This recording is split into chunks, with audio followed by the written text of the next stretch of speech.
All right.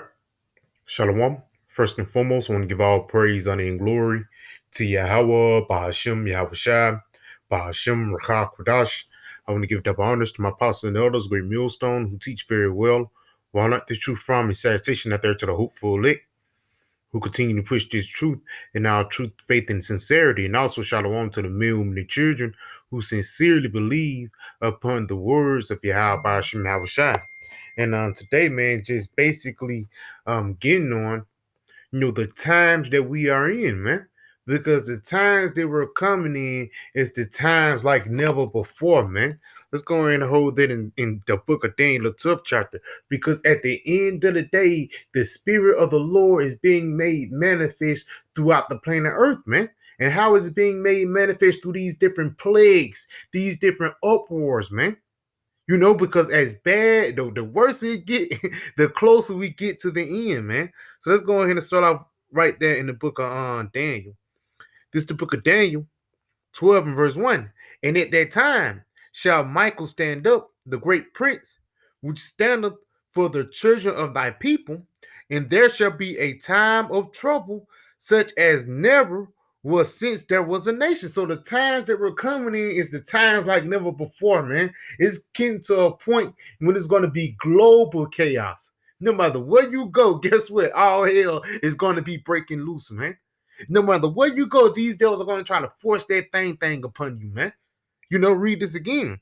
It says, and there shall be a time of trouble, such as never was since there was a nation, even to that same time. Yes, man, because you cannot compare the times that were coming in to any other times, man. The times of slavery, the times of 70 AD, or even the times of Martin Luther King. Hey, the times that were coming in is way worse than that. But again, for the lack of better words, the worse it get, the better it get for us. That's why it says in the book of Acts 14 and 22, it says confirming the souls of the disciples and exhorting them to continue in the faith, and that we through much tribulation enter into the kingdom of heaven, man. So more tribulation comes and more hell that break loose and things get more and more crazier. That's the closer we get to the kingdom of heaven, man. Because it's a saying in the world, man, but really it's the saying of Yahweh Shema Shai. In order to get to heaven, we must go through hell. But let's continue on. It says it's going to be a time like it never was a time before. But let's continue on. It says in that time, thy people shall be delivered. Everyone that shall be found written in the book. And that's talking about the elect, the 144,000, the 1/3 that was predestinated to be delivered from these dangerous times, man. Because at the end of the day, we're going to go through these tribulations, but the Lord going to put the Spirit on us to endure those tribulations, man. To actually be strong in these dangerous times. And that's why we got this truth. That's why we got this wisdom, knowledge, and understanding, man. It's not like we reading the Bible just to be deep or just reading the Bible to have Bible shop talk. No, man. We actually reading this to save our soul. That's why the book of James 1 and 22, it says, and take with meekness the engrafted word, which is able to save your soul, man. So this word getting pushed out there, it's just not for GP. It's just not for fun. No, it's for deliverance, man. This Isaiah 33 and 6. It says, in wisdom and knowledge shall be the stability of our times. Yes, of your time, so like it. But again, of our times, man. This is what's going to keep us stable when the famine is out there, when you ain't ate in a couple of days, man. This is what's going to keep us stable when everybody leave you. This was going to keep you stable if you got to go into a concentration camp, man. Because the Lord forewarned you about these things. And one thing that comforts you is why. You have wisdom when you know the why, man. You know why you're going through it. You know why the sun is shining down on the plant. You know why these different situations is going to happen, man. So when they do come to pass, you won't be as shocked as somebody who don't know what's going on, man. So let's read this again. Isaiah 33 and 6. In wisdom and knowledge shall be the stability of thy time and strength of salvation. The fear of the Lord is like in the fear of the Lord is his treasure. And that's it, man, because ultimately we figure how about Hashem and how shy, man. What that scripture say? Therefore, knowing the terror of the Lord, we persuade men. So, for the lack of better words, we're warning people about the things to come because we don't want to get caught up into the trials and tribulations that's coming, man. Because even though it's not touching America, because a lot of people, especially over here in the Western Hemisphere, they think, yeah, that was 30 years, 35 years I've been, nothing happened. Man, just look around the whole world, man. And I ain't talking about just that Ukraine and Russia talk. Over there in the Netherlands, in different other places over there in Europe, is different farmers going on strike.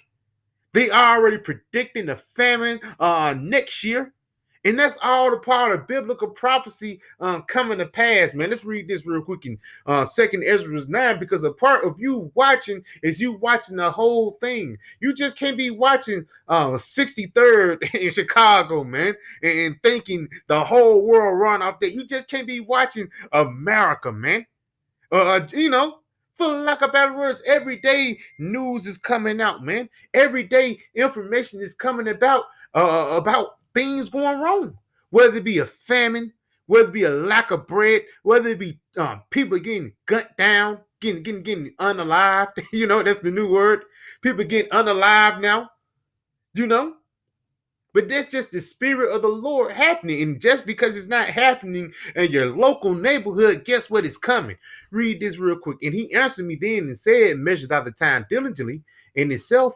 And when thou seest part of the signs past, which I have told thee before. And what's part of the signs past, which the Lord told us before? The prophecies. The Lord told us it was going to be a famine. He told us it was going to be trials and tribulations, man. He told us that all hell was going to break loose across the whole world, man. Because what it says in Revelation, the 3rd chapter, I will keep thee from the hour of temptation, which shall try the whole world.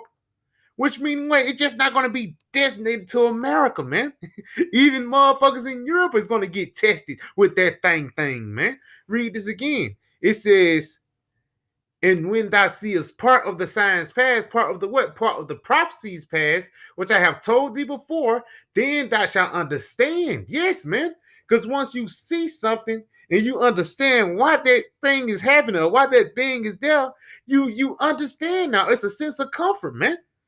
You know where you at now, man. You can see you can see Birmingham 15 miles away. You understand now that it's 15 miles away. Same thing with the prophecies. You see a famine. Now then you see the MOTB. Then you see the missile talk. Now you say, oh, Howard Shine ain't that far away. Read this again. And then thou shalt understand that in the very same time, it's like that. It is the very same time when in the highest will begin to visit the world which he made. Yes, because ultimately this is the time of the return of our Lord Yahweh Shai, man. That's why all these things are happening, man. Let's get this real quick. This is the book of Matthew 24, and I'm going to start at verse 42.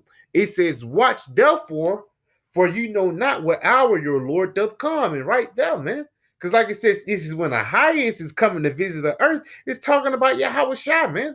But right here, it says, watch therefore, for you know not what hour your Lord doth come. Now, that mean we don't have the exact date. Like, the Lord come in March 2023. Just get ready. March 2020, you better get ready in February because March the Lord, it's not like that, man. It's like you have to look at the prophecies, man. For lack of better words, I say I can hear you from a mile away. A car have some beating, you can hear that car pulling up from a block away. That's Yahweh Shai, man. So before Yahweh Shai come, it will be signs, man, to show that he's on the way, and we can see the signs through what? Through the prophecies, through news apps, man. Read this again. Watch therefore, for you know not what hour your Lord doth come, but know this, that if the good man of the house would have known and would watch the thief would come, he would have watched and would have not suffered his house to be broken up. And right there, man, it's basically saying a thief can't call you and you woke, bro, 4 o'clock in the morning. You woke, bro, like, I woke Well, go back to sleep. I'm gonna rob you. It's not like that, man. Basically, you have to be on point, for the lack of better words, in order to see your Howard shot coming, man. Because one slip up, now you watching LeBron James, you just miss some vital information, man. No, but let's continue on to verse 44. Therefore, be ye also ready, which meaning what? Watching the prophecies, watching the things that's going on. Therefore, be ye also ready, for in such an hour as ye think not, the Son of Man cometh. Yes, man, because the Lord, he's going to try to catch you with your pants down. Let's get something real quick. This is the book of 1 Thessalonians 5 and verse 1. Because it says, be ready. And how are we being ready? By watching the prophecies. Right here, 1 Thessalonians 5 and 1, it says, what? The day of the Lord. And that's what we are waiting on, man. It says, but of the times and seasons, brethren. Let's look at that word times and seasons, man. Salakia. There were times is on chronos.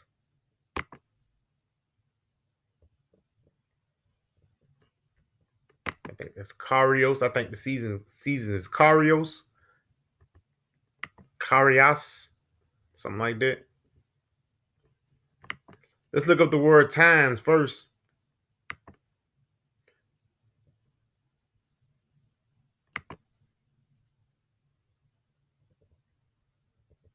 Because that's it, man. At the end of the day, we looking at the time of the end of this kingdom. 5550.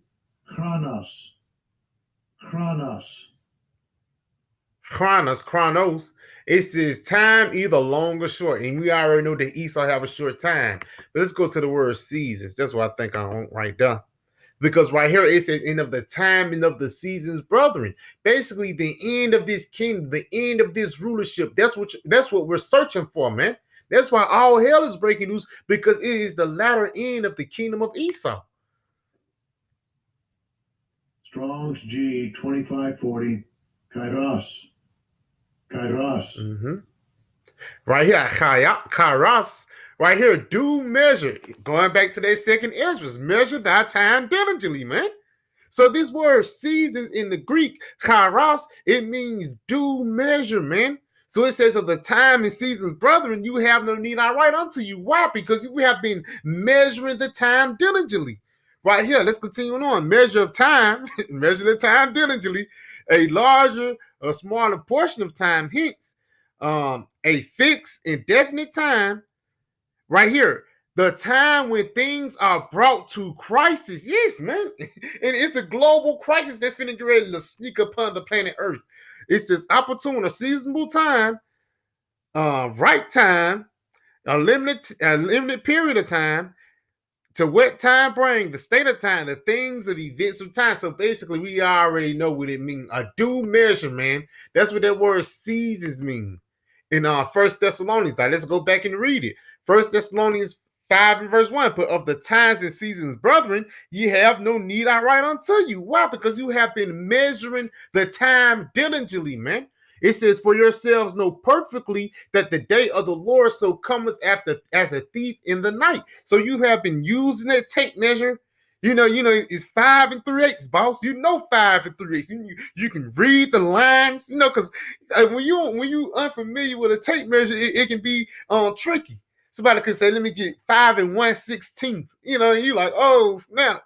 But once you get the hang of it, now you can be on point with it. You get your marker, you mark it off, and sometimes you have to mark off multiple ones, man. That's like how we see the prophecies, man. We put out the tape measure. They say 666 inches, boss. That's the chip.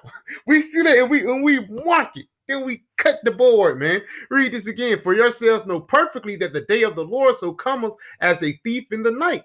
For when they shall say peace and safety, yes, you think everything's all cool, everything cool in the shade, sipping lemonade. It says, for when they shall say peace and safety, then sudden destruction cometh upon them, as travail upon a woman with child, and they shall not escape. And ultimately, why are they not going to be able to escape? Because they wasn't prepared, man. They didn't foresee the evil and they didn't hide themselves. They were simple and they passed on into the way of destruction, man. You know? So let's go ahead and go back to that second Ezra. So it says, for the times and seasons, brother, you have no need I write unto you. Why? Because you have been measuring the time diligently, man. Read this real quick again. He answered me then and said, measure thou the time diligently in itself. And when thou seest part of the signs past, which I have told thee before, then thou shalt understand that it is the very same time wherein the highest will begin to visit the world which he made. And again, through much tribulation, we shall enter to the kingdom of heaven, because the worse things get, the closer we get to the day of the Lord. That's why Yahushua said, will it not be if it already be kindled? You know? Because when the return of Yahushua is going to be a lot of things going on. Continuing on. Verse 3, therefore, when there shall be seen earthquakes and uproars of the people in the world, and earthquakes, yes, it's damn earthquakes every day, man. I think over 600 earthquakes happened this year. You know, and I'm probably cutting it short. You know, but there were earthquake too. Also mean earth-shaking events, man. You know, like that Russia invading Ukraine, that was an earth-shaking event. People, it get to a point when you hear a nigga talking about a job, when you hear a blunt smoking nigga having a concern about it, then you know it shook the earth, man. Because the only thing Jake like entertainment is what's going on with Steve Harvey, man, or some crazy shit like that, man. But once they know about the things going on over cross seas, then you should like, oh shit, it's getting out there now. Let's go ahead and read this again though. Therefore, when there shall be seen earthquakes and uproars of the people in the world, and we see that, man. Again, I don't know if I know it's still happening over there in the Netherlands. These different farmers, in Scotland, these different places over there, and I think Sweden. I don't think Sweden, but it's another place I forgot. But over there in Europe, it's a lot of these different countries and these different places, these different farmers, they're actually going on strike, man. Because the government, so-called government, quote unquote, told them to cut their quota, man. Basically cut out the middleman and say, yeah, we're just going to give them GMOs instead. I know y'all got, we're going to give them the high grade, for the lack of better words, man. Basically feeding you pure chemicals. But it's all just the story of Yahweh Shema Shai, man. And there's uproars of the people because the farmers, they paid back basically by parking a damn tractor on the road, man. It was like 70 tractors on the road in the Netherlands. They are protesting against the government. Why? Because they basically cut the middleman off, man. Basically changed their livelihood. But that's the spirit of the Lord resonating throughout the planet Earth, man. Let's get this article, man. Just going back to the uproars of the people. I got two. This is an article from U.S. News. It says "Knocking on Famine's Door," and that's a song. It's a brothers that's in the rocker in the music. It's a song called "Knock Knock Knocking on Heaven's Door." You know that's how it goes. It calls "Knocking on Heaven's Door," but right here it says "Knockings on Famine's Door." And it's basically a play on words, man, because the world is already starting to suffer from a famine. You go to your local marts, they don't have your favorite food no more. They out. You eat even these different restaurants. They can't even, because certain brothers work at restaurants. Even these different restaurants, they can't order certain foods or something like that, or they order the food, it come late. Food costs getting high as fuck. Why? Because inflation and the famine is finna get ready to hit, man. It says UN food chief wants action now. And his action is going to be cockroaches, man. Continuing on, though, it says the UN food chief is warning that the world is facing a perfect storm on top of a perfect storm when it comes to hunger. Yeah, man, shit on top of shit, for the lack of better words, man, because the money is failing and the food is getting low and the people are getting more crazier, man.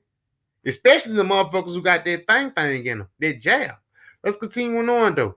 I'm just going to read this at the top of it. The UN food chief warned Thursday that the world is facing a perfect storm on top of a perfect storm and urged donors, particularly go for nations and billionaires, elites, higher ups, to give a few days of profits to tackle a crisis with the fertilizer supply right now and prevent widespread shortages next year, widespread food shortages next year. And right here, he said he was urging donors, urging billionaires, people who got money, please donate to the fertilizer so we won't starve next year, to show you, man, that this famine is going to be a man-made famine, because the higher ups, they're going to be in.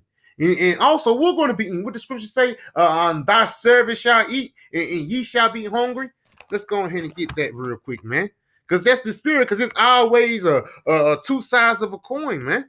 Because at the end of the day, yes, the Lord, he's going to punish Esau, in 2/3 of our people, but he also is going to reward his elect for doing what? For taking heed to this word, for actually, basically investing, for lack of better words, man, because ultimately when you invest in something, you receive a payout.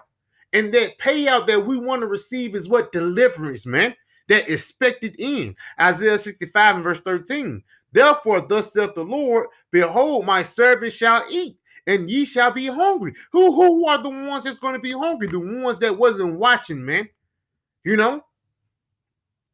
Behold, my servant shall eat, but ye shall be hungry. Behold, my servant shall drink, and ye shall be thirsty. Yes, man, because for lack of better words, we was thirsting spiritually, and the Lord gave us spiritual waters, and it's gonna get to a point when it's gonna come to a physical, man.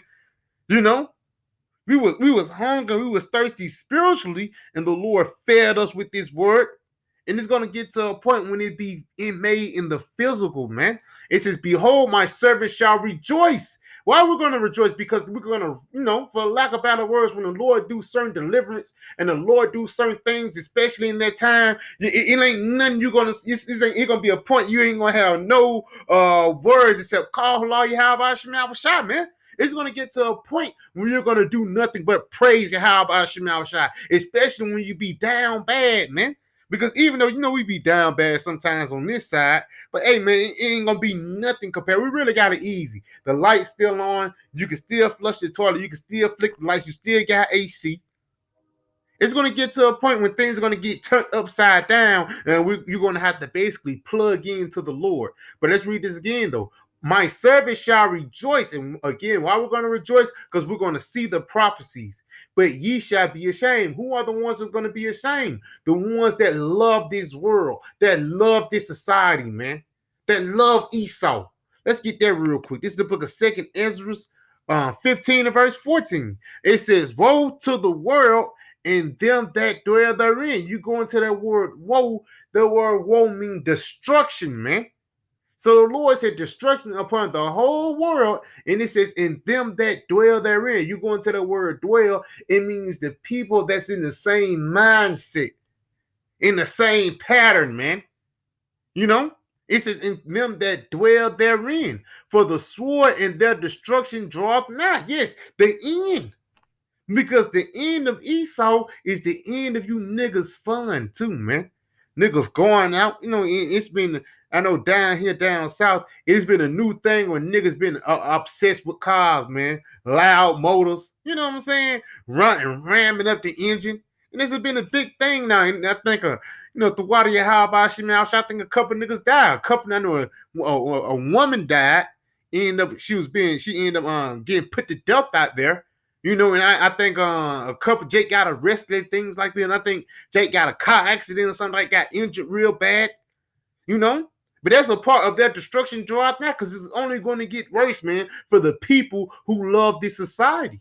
Because once this society get swept off its foot, these people are not going to be prepared. They're not going to be stable when the floods come and the winds blow. It says, in one people shall stand up to fight against another, and swords in their hands. Yes, man. Race wars, class wars, gender wars. It says, for there shall be sedition among men, and invading one another. They should not regard their kings nor princes. They should not regard the government, man. The higher ups, the mayors, man. It says, in the course of their actions shall stand in their power. So they're going to trust in their own selves or trust in their own power instead of trusting in Esau, man. And at the end of the day, he's still going to try to jab a lot of people up, man. Let's get this real quick. So it says they should not regard their kings nor princes. It's an article from Reuters. It says scattered clashes in Chile mark third anniversary of rise. Now I remember over there in France, they had the yellow vest. Let me see if that's still going. That yellow vest army in France, I think that was going for like a couple years, man. With Chile, they have a ride that they do too, and it's now the 3rd year anniversary. Now let's look at some of these pictures. Police water canyon sprays demonstrators taking part in the rally on the 3rd anniversary of protest and rise rock in countries in 2019 in Santiago, Chile, October 18, 2022. Go and look at a little bit more. People getting arrested. A demonstrator getting knocked off. Look at that. This guy, he hitting it. A demonstrator hit a armored police vehicle during a rally. They should not regard their kings nor princes, man. On the 3rd anniversary of the protesters in rise. That's it, man. You know, they should not regard their kings nor princes. You know.